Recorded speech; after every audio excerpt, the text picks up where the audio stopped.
1 heure pour pouvoir approvisionner leur voiture en carburant, c'est le temps que des centaines d'automobilistes ont attendu samedi après-midi à la station-service près de Porte de Châtillon à Paris.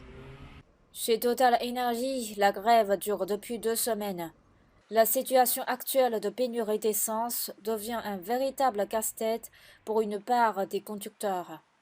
Oui, ces derniers jours, j'ai eu un peu de difficultés, puisque déjà, il y a eu beaucoup de queues. Je tourne environ 3 4 stations pour trouver du diesel avec ma voiture. Et voilà, ça met un peu de temps. En plus, la queue, ça met sur les nerfs un peu tout le monde. Je fais la queue à peu près il y a 45 minutes. 45 minutes et j'ai trouvé c'est par le biais d'amis qui vous disent il y a sur telle application on sait où il y a de l'essence. Donc ce matin, j'ai fait 4 stations pour trouver une station avec de l'essence.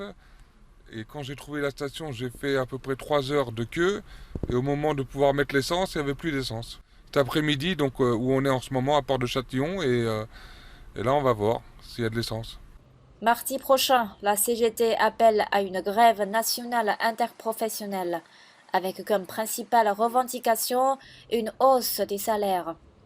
Les secteurs des transports et de l'énergie devraient eux aussi être largement mobilisés, ce qui provoque une certaine inquiétude chez des automobilistes.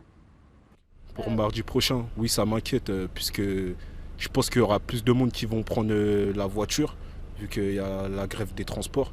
Et il y aura plus de queues, donc ça m'inquiète, c'est sûr. Et les prix vont sûrement aussi augmenter. Alors je conduis pas beaucoup, mais pour le travail je suis obligé. Et comme c'est pas juste à côté de chez moi, j'ai pas vraiment les transports, je suis obligé d'avoir du carburant, donc c'est pour ça que je suis obligé de prendre du carburant aujourd'hui.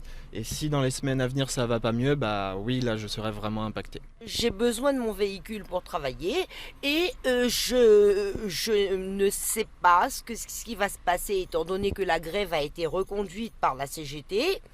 Je ne sais pas comment ça va se dérouler. Parce qu'on a beau nous dire ça ira, mais on n'en est pas certain. Il reste difficile d'évaluer le nombre exact de stations-service en difficulté. Mais une chose est sûre, l'Île-de-France est devenue la région la plus touchée par la grève, avec 39,9% des stations en rupture d'au moins un type de carburant.